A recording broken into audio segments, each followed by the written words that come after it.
Today we're going to talk about menopause and how to do it right. And nothing screams menopause more than a middle-aged woman wearing leopard.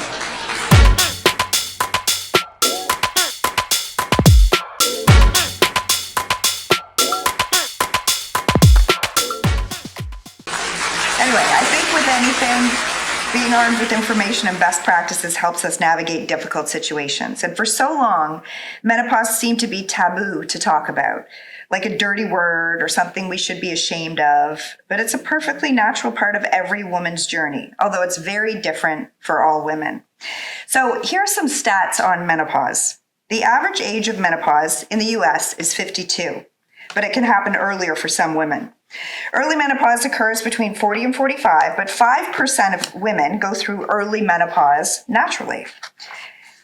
About 1% go through premature menopause before the age of 40, and the reasons for this vary. They could be health conditions, cancer treatments, smoking. I read that smoking can cause menopause to happen 1 to 2 years earlier than it would normally, and also surgery. So for instance, if you have a hysterectomy, that could bring on menopause, or it does bring on menopause immediately.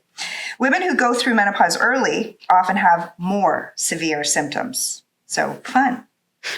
The transition into menopause takes years, and the transition is called perimenopause. And the big issue with all stages of menopause is fluctuating hormones, specifically estrogen. And many of those symptoms are brain fog, I've had it, or I have it, I should say. Hot flashes, have had them, and thank God they're gone for now, I hope.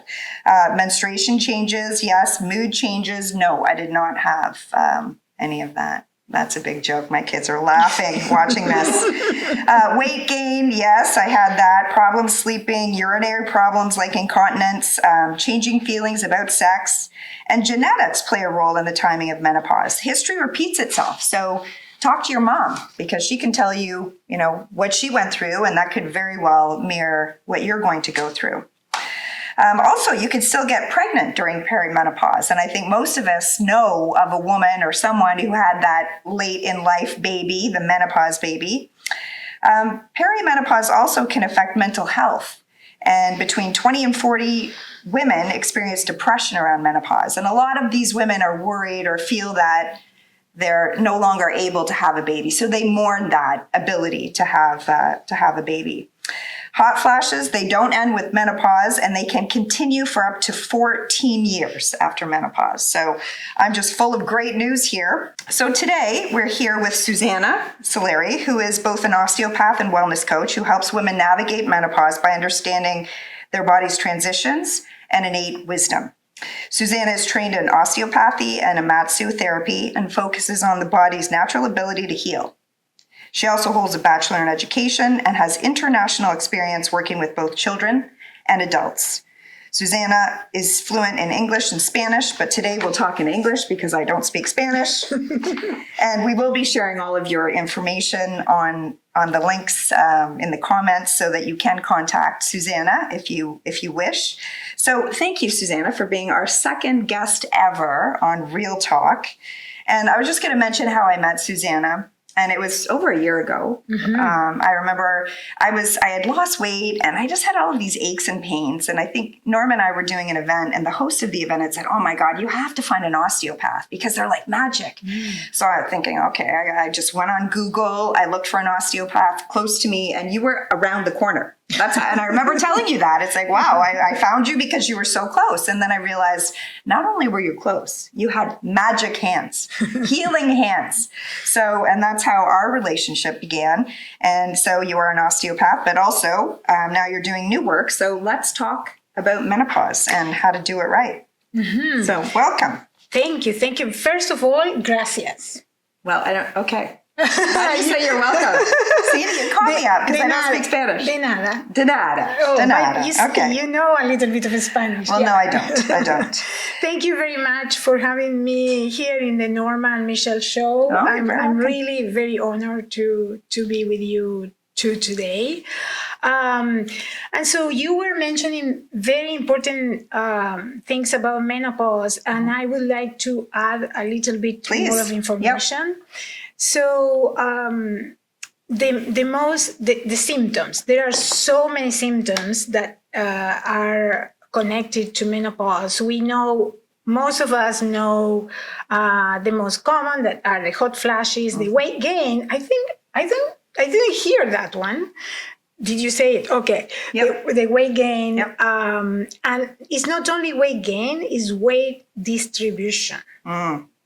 And that's the most difficult part to work with, because the weight is not distributing now in our hips, but in our stomach. So that's a very typical, is the famous menobelly, and that's a very typical figure that when we age we start having, and probably the one that we like the least. Yes, agreed. Yes. 100%. So this is what happens with weight. The hot flashes also has another, like you have the positive and the negative, or the black and white. One is hot flashes, but also we can have chills. And that is not a very known symptom.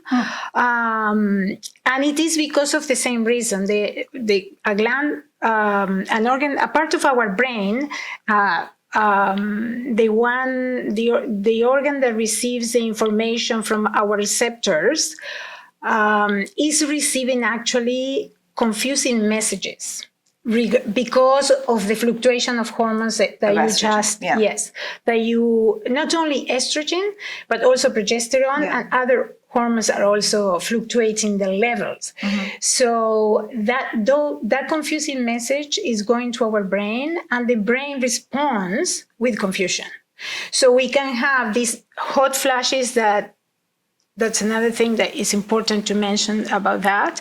Or we can have these chills that they feel almost like when you are feverish, is that coldness. You feel so cold that it doesn't matter if you cover yourself, you maybe with having some tea or something like that, like warming yourself inside is going to change the temperature. But also the hot flashes, if there are women that are not there yet, it's important for them to know that you're not feeling hot, really.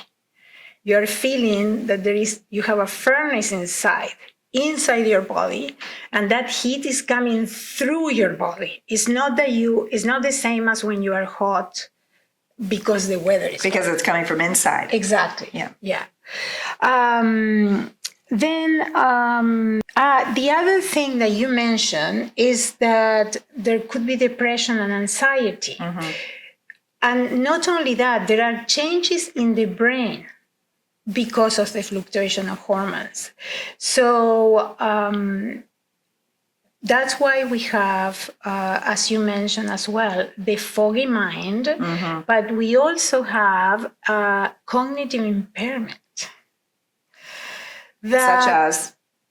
Such as slow brain process, the speed of processing information slows down.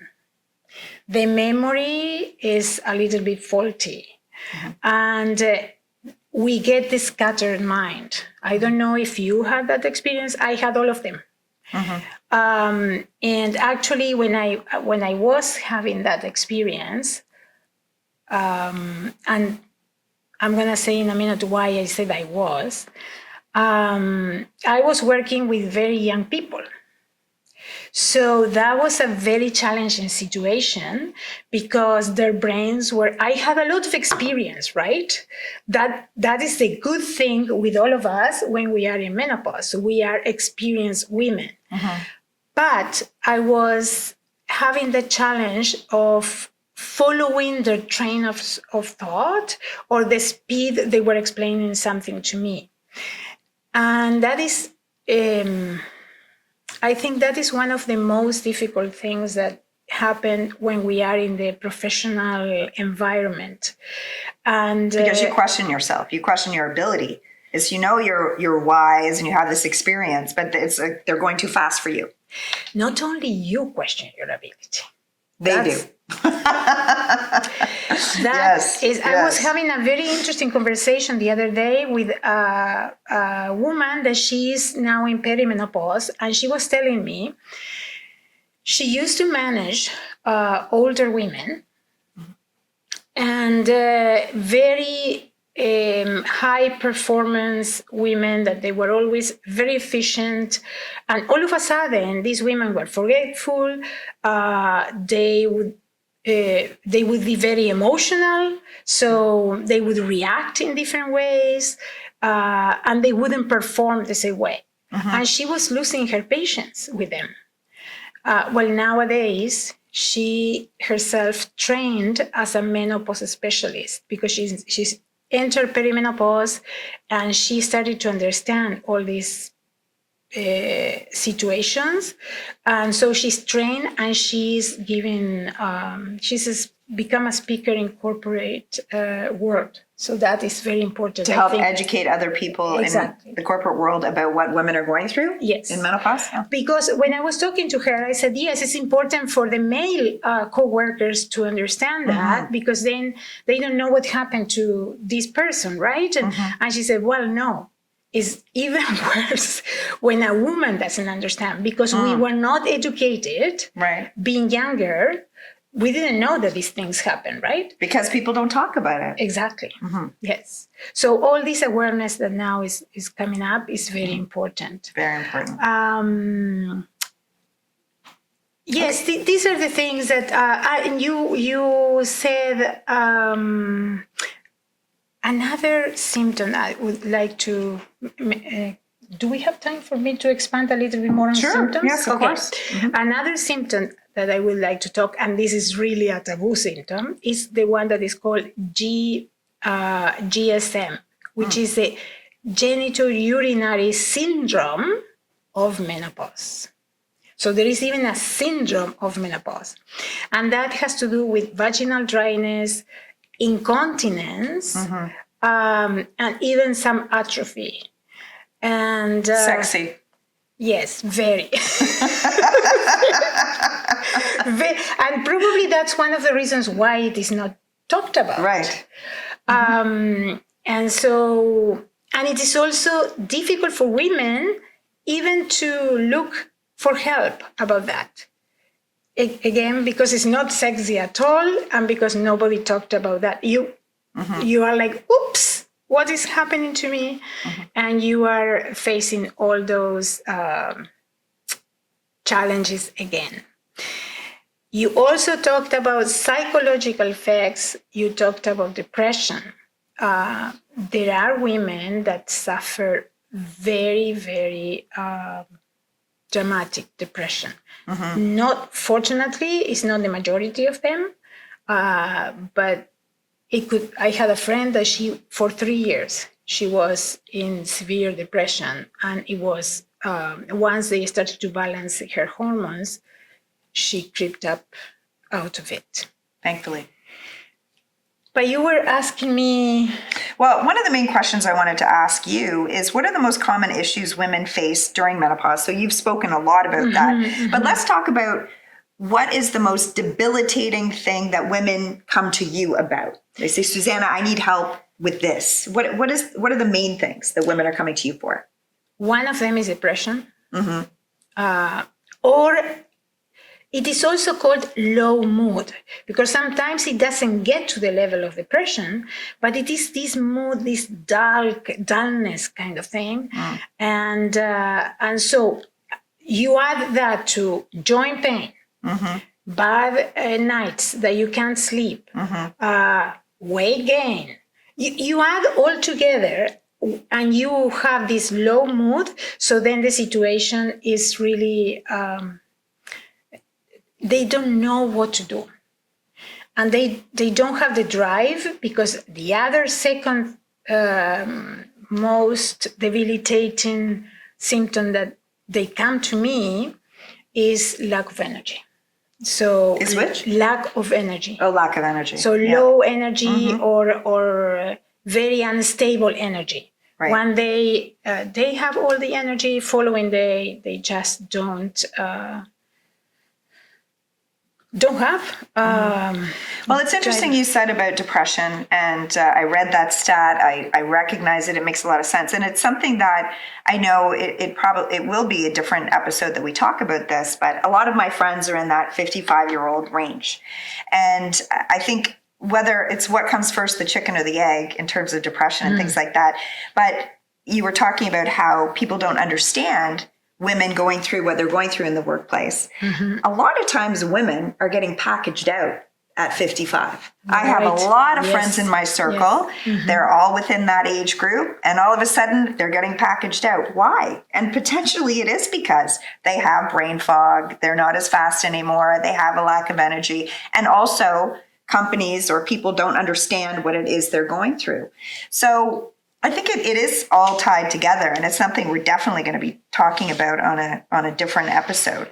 So what do you advise? I guess maybe a better question is the $10 million question that we all want to talk about is, how do you do menopause right? So how do you get through menopause the best way possible, knowing that we all have a totally different experience with menopause? There are very important things that we can do without. So we all know that there is a hormonal replacement therapy. Yes. And there are two types of hormonal replacement therapy. The one that is the regular one that your physician can prescribe, or your OBGYN. But also there is what is called the bioidentical hormonal replacement therapy. That is usually the one that your naturopath is going to use. Okay. And some doctors also prescribe bioidentical. This is beyond the scope of my practice, so I'm just mentioning that those are some possibilities, some choices that you can have. But let's say you don't need or you don't want to do any hormonal replacement therapy, or HRT or BHRT as they are called. So the main thing that you have to do, and even if you do the hormonal therapy, the main thing that you have to do is lifestyle changes. Yes. What do I mean by that? The lifestyle changes, first of all, our digestive system, many perimenopausal and menopausal women may know this already, that our digestive system changes.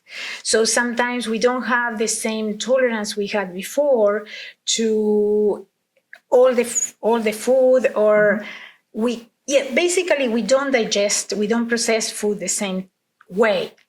There is one reason for that, and it is the biome, and the biome is all these little creatures that the bacteria that we have in our gut. The amount of biome we have in the gut decreases. So that's one of the reasons why we don't have the same performance, let's say, of our digestive system. Many women become sensitive to wheat or to dairy. So those are things that it's important to. Alcohol is another one. The alcohol, I read that. Yeah.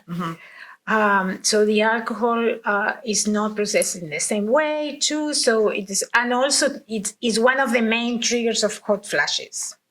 If you really suffer from hot flashes, you start drinking wine and you're gonna be all enwined. I don't know if that word exists.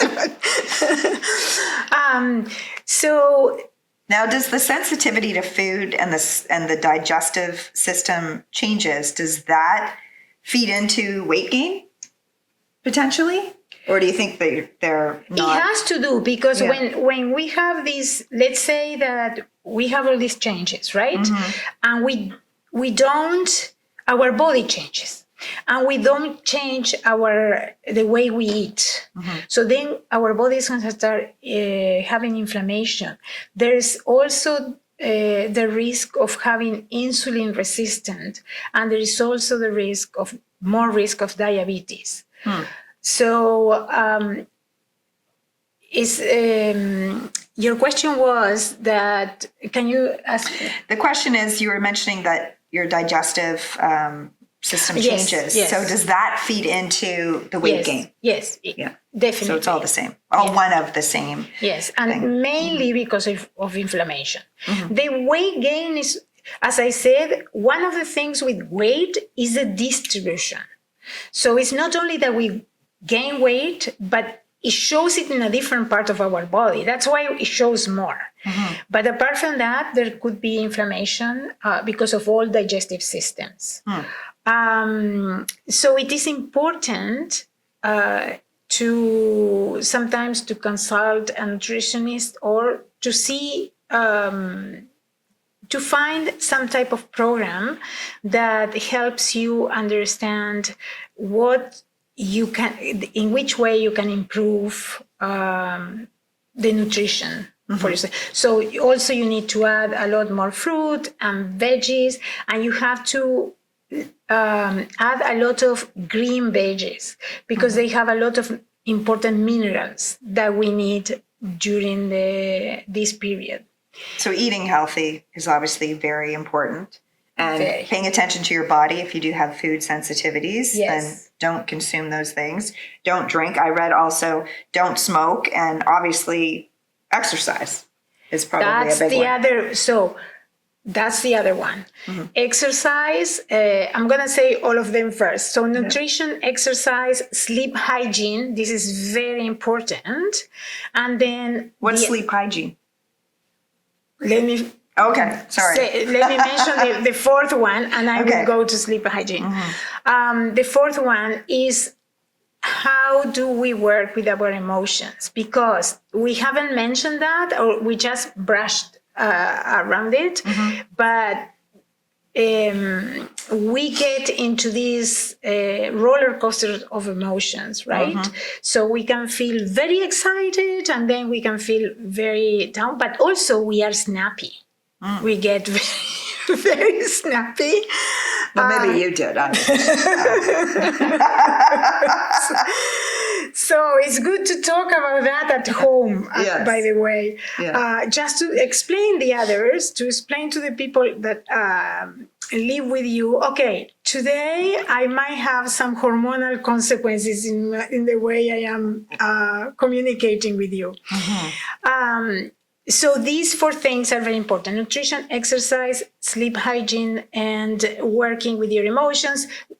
Work like learning meditation, mindfulness practices. Mindfulness is so simple and so good, and we can use it all the time.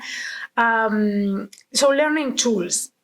Going back to your question, how long do we have? As long as we want. Okay. Keep going.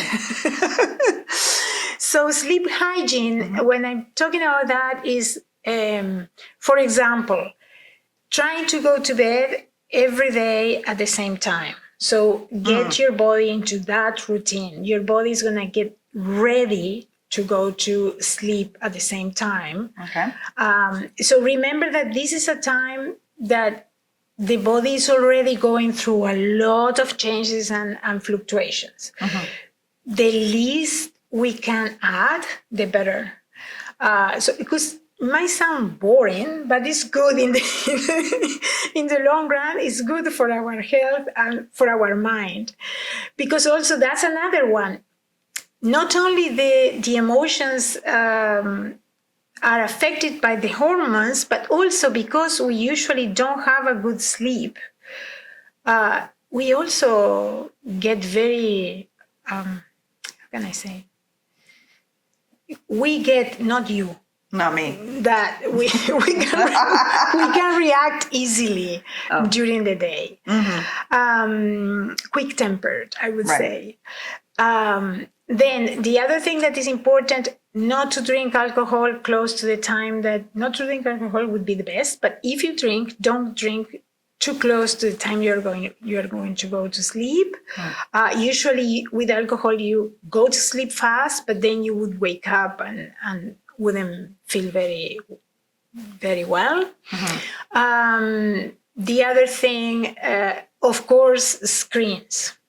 Screens are very I'm so guilty of stimulated. that. And I know it's not a good idea, but I'm in bed, I'm on my phone, I'm looking things up, and I know that's So you know not by experience. No, but apart from the fact that you know it's not right, what is your experience? If you don't do that, do you go to sleep faster? Well, how would I know? Oh, okay. I guess I should try. You should do your research. Yes. In my experience, not so much the phone, but if I am in the computer, working in the computer until late, it definitely will affect me. Yes. So these are the main things with sleeping, but also there are supplements that we can take that help us to sleep, and magnesium is one of them. And I also wanted to mention magnesium, not only for sleeping, because magnesium is it relaxes the nervous system. We are talking about where things are changing and fluctuating. Anxiety is one of the symptoms that we can develop. So magnesium is a good supplement to help with that. I do take that at night. And Okay. I have noticed a difference. I've been taking it for a couple of years now. So I do think it's effective. I wanted to go back and ask you a question about HRT because you brought it up. I've never taken it. And I remember asking my mom if she ever took anything, and she said no. And I just thought I didn't need it, but quite possibly I did. But what are the risks of HRT? And because there is a lot of perception around HRT that it's not good for you or potentially harmful to you. So in your opinion or your knowledge, what would you say about HRT and the risks? Well, HRT, what happened with HRT is that many years ago, there was a research done with women that were not healthy as a start. So the result of the research was that it created some conditions. Now there is a new research that says that HRT is actually very beneficial if you take it in certain window. That is something that you need to discuss with your doctor. Yes. What is the age of that window? But if you take it within that window, it will, because some of the, so you asked me about the risk of HRT. The new research says that there are no risks. Really? Oh. If you take them within that window. Okay. And your doctor can tell you what window that is. Exactly. And what are the benefits then? Okay, that's what I was going to say. The benefits are not only that it's going to help you with the symptoms. So it reduces the hot flashes, it improves sleeping. And yes, it improves libido. Those problems, the GSM, the genital syndrome of menopause also is not so Obvious. more than obvious, not so severe. The symptoms are not so severe. Okay. So it has a lot of benefits in that sense, but it also has benefits in the long run. So research says that the cognitive capacity of the woman is actually improved in the long run, in the postmenopausal time. There is also some benefits for the cardiovascular system. But all this is it needs to be discussed with the doctor. Right. Because if it is not within the window, it's just the opposite. So these are the main two benefits. And also that it could prevent Alzheimer. Oh. Yes. So that's a huge benefit. There it is something that I might want to discuss with my doctor, just in case it's something that. And is there something about HRT that helps with your skin elasticity, or am I just mixing up things that I read? It could, not that I know of. Right. I didn't really. It might, because So it's hormonal replacement therapy. So you are receiving, your body is receiving hormones. So definitely all the collagen producing production, probably is going to be improved. So, right, So, it might. Well, that's very interesting that HRT and new studies prove how beneficial it is. So it is worthwhile for women in this age group. Definitely talk to your doctor about that. Definitely, yes. I did want to ask you about your upcoming event. Yes, but there is a very important thing we didn't talk. Okay, we didn't talk yet about something very important. What are we going to talk about, Susana? Exercise. Oh, exercise, right, 100%. Because this is really, really important for all of us. We are living longer. That's the first thing that we all need to think. Thankfully. Yes, but we want to live with good quality of life, right? Right, 100%. So if we want to do that, we have to be proactive. Menopause, even perimenopause, is part of the process of aging. Our body is losing things. One of the things that we lose during these different phases of the menopause, we lose muscle mass and we lose bone density. When we lose bone density, the women that have had a lot of loss of bone density develop osteoporosis. Not every woman is going to develop osteoporosis. There are many factors that are also influencing that. There is a genetic factor. Right. There is also thyroid medication for the people that have to take thyroid medication. That's also another factor that can increase the risk of osteoporosis. But the very good piece of news is that we can prevent that. And the way we prevent that is with exercise. Okay. Loading our bones, we don't necessarily lose bone density. Or we slow down that process. How do we load our bones? Do you know? I was going to ask that. Please tell me, Susana. Well, the main thing is lifting weights. Up to now, it was very important to do cardio. I mean up to now as if I were perimenopausal. No, I'm talking about younger women that in the young years is very good to do cardio. When you start the perimenopause, mainly menopause and postmenopausal years, cardio is important, but you cannot do a lot of cardio because when you do a lot of cardio in a body that is going through so many changes, you elevate your cortisol levels. Cortisol levels have to do with stress. So you don't want to elevate your cortisol levels too much. So the cardio needs to be done, but a lot less, and it is enough. But you have to concentrate a lot more in loading your bones. You can do body weight type of exercise, or you can do weightlifting. And this is really, really important. I was talking to a specialist yesterday, and I asked this person, because I have many of my patients, they are in their late 60s, 70s, and I was like, can a person that has never, ever lifted weights or done exercise per se, can that woman start doing it at that age? She's like, definitely.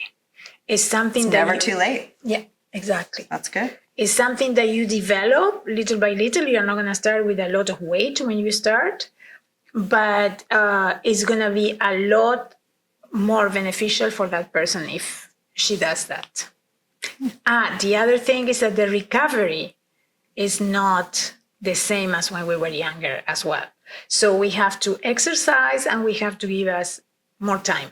Basically, when we get into this stage, let's say that life helps us develop patience. So we have to have patience with our own nutrition, patience with the way we exercise, and patience with our not so much energy, but we have we have all that experience that we talked about before, and it could actually, I totally believe it could be a period in our lives that where we can thrive. We just need to redirect things and see it in a different light. Don't you think so? I agree. Patience is something I have to work on a lot personally. But yes, I mean, there's a lot of beauty to aging and the wisdom we have. And you can slow down to a certain extent. Your children are older or your work is less demanding. Mm-hmm. So I agree. Like, you should be able to thrive later in life. 100%. Yeah. So in terms of how to do menopause right, you've said you need to eat well.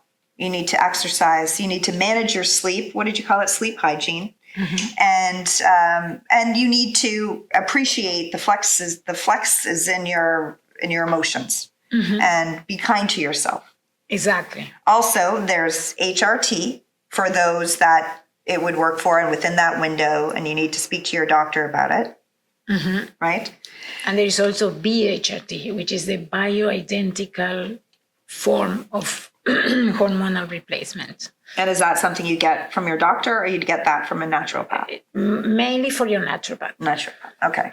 All right. So that's some good advice for all of our viewers about how to do menopause right.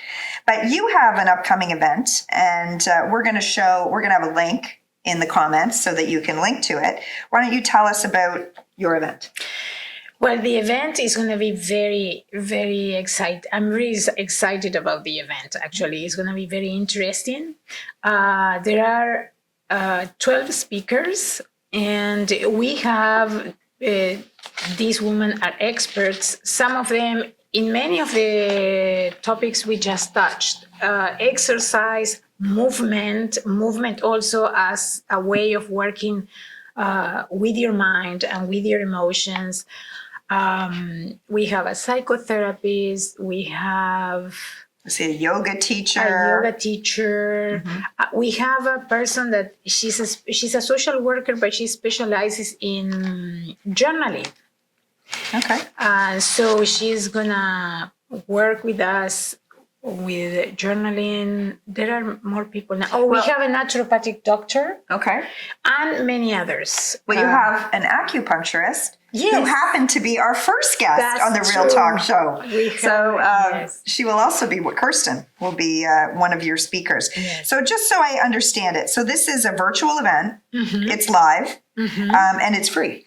Yes, exactly. So this is amazing for anyone who wants to learn about menopause, how to do it right. You have actually, the name of it is Menopause Like a Pro. So I like that name. Very similar to Menopause Do It Right. Menopause Like a Pro. Yes. So I do think it's important that, as women, this is just something natural. We have to embrace it.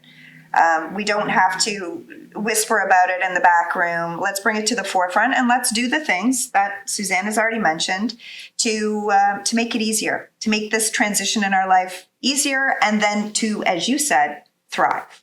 Yes, exactly. And the event is actually starts next week on Monday, September 9th, through September 21st. Right. So it's also important for us to remember that postmenopause is the rest of our lives. Uh-huh.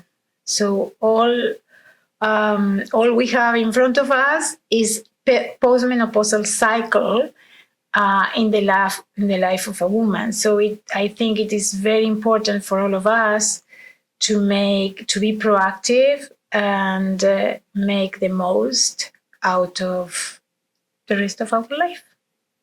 I agree. Well, thank you, Susana. You are a wealth of knowledge, and I want to thank you for all that you do for women. So I would like to cheers you. Oh, cheers. Thank you very much for inviting me to be here. And we're back. It's Norma and I. Cheers, Norma. Cheers. So what did you learn listening to Susana about menopause? Well, I learned that they're actually bringing people into companies to, educate people about the effects of menopause or some changes that can happen in women that could affect maybe their work style. And I think that's great. I do too. I took away some things about HRT, and I believe I was reading something about this also, because it's amazing. Like, the research changes, and all of a sudden, what wasn't good for you is now, or what did have risks is now good for you potentially. So I am going to look into that.